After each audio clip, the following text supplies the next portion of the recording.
Well, President Obama is trying to persuade a lot of wary Democrats to go ahead and vote for the $1 trillion health care bill, promising he'll personally push to layer in the public option later on. Now, this despite news today that the budget deficit is already worse than is.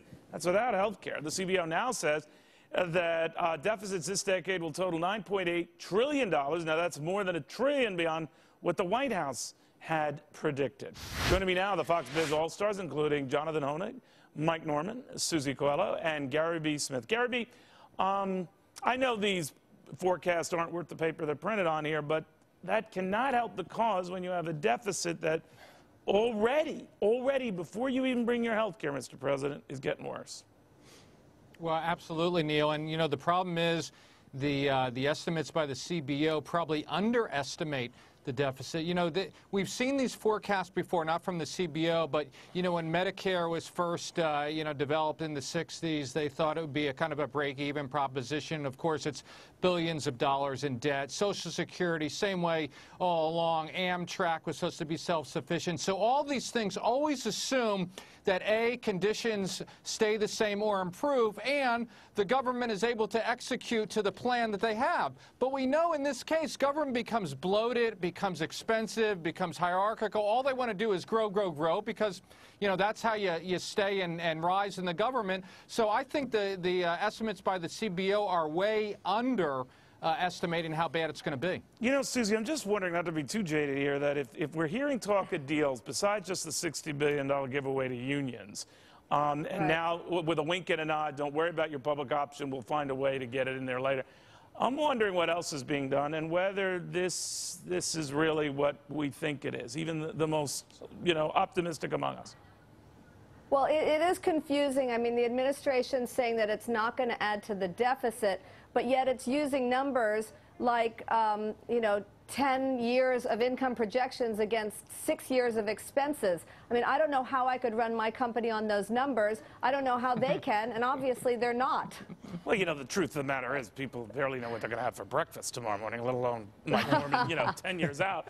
But that's the CBO's job. It has to do that. But the CBO did say something interesting when I read this forecast, that health care, the way the president's planning, could add to revenues, just not a lot. So at a wash,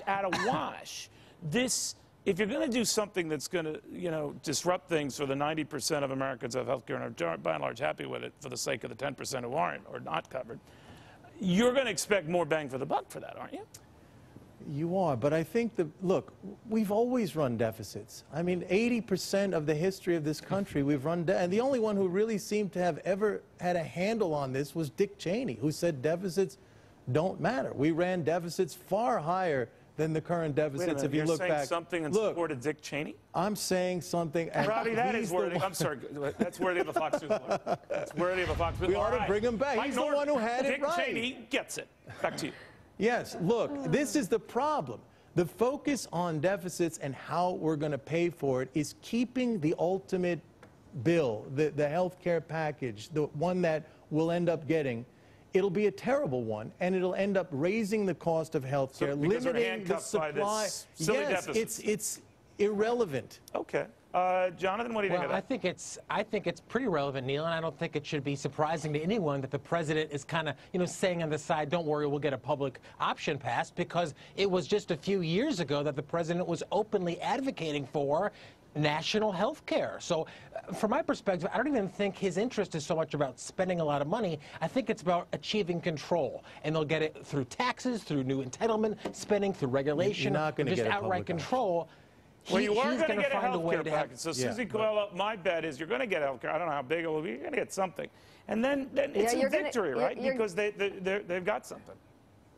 Well, if we take some statistics, the New York Times poll said that 52% of all Americans think that the most important issue to focus on is jobs and the economy, with only 13% saying health care. So that just shows me where the American people are at and what their focus is. I think that this is a bill for the administration and not for the people. You mentioned the 52%. I saw another poll that 52% of people polled so they don't trust polls. It's just very funny. All right, so if Toyota can't fix your car... That's another subject. That's another subject. Indeed. How about a new car, then, if Toyota's doing all that? And all this time, those Toyota guys were worrying about lawsuits, the fallout.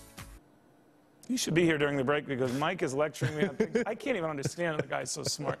Anyway, dozens more Toyota owners are saying that their accelerator fix didn't fix anything. And the House Energy and Commerce Committee says that there is no proof that Toyota thoroughly investigated the acceleration issues. Toyota today, to put it politely, wasn't having any of it. But now the idea of a new fix for the problem. How about just giving everyone a new car? Forget the lawsuits pending. Could a move like this have some lawmakers even suggesting that Toyota either do that or get out of town? Jonathan, what do you make of this?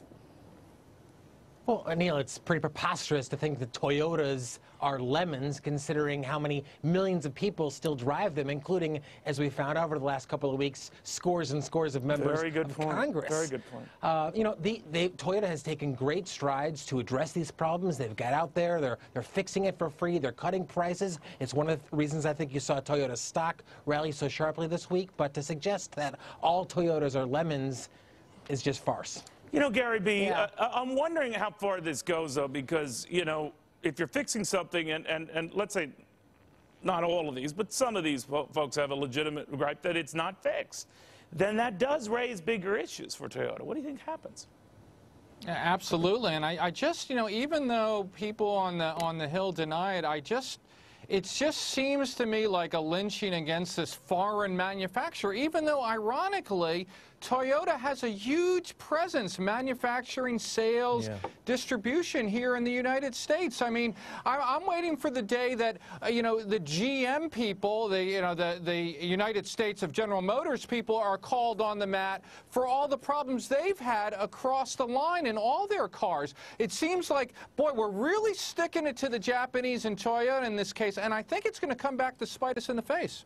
Can we force, Mike, a company out if it doesn't acquiesce? In other words, if Toyota says, we're not giving everyone a new car, we're not doing that, then it gets to be a real tension convention, because Washington, you know, NHTSA has that authority.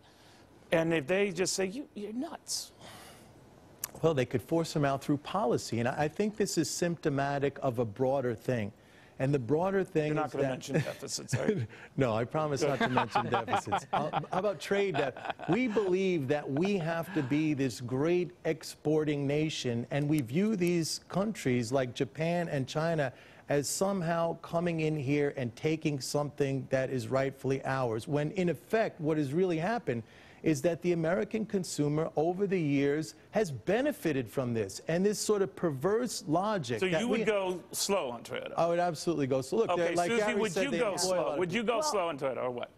Yeah, I would go slow on Toyota. I love what you do for me is Toyota's motto. And although some people are not loving it right now, there's others that would never give it up. In fact, this weekend, my girlfriend picked me up in her Prius. I was nervous to get in the car, I must admit, but she assured me that she'd gotten it fixed. It only took her a half hour to get it fixed. I was impressed with that. And then she drove me around, and I'm telling you, that thing drove like a charm.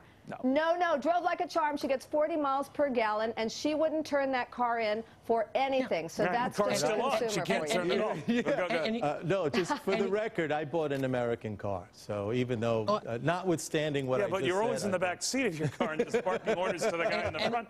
All right, but go ahead, Jonathan. Yeah, well, and Neil, a lot of people are going to go through the process that Susie went through of being skeptical of Toyota, and a lot of folks might avoid Toyota, if nothing else, just because of the bad publicity. But to suggest that anyone who bought a Toyota has a right to a new Toyota, I mean, if we held every company to that standard, nothing would ever get. Gary B., that is going to set a dangerous precedent, right? I mean, then you drive a company out of business. No.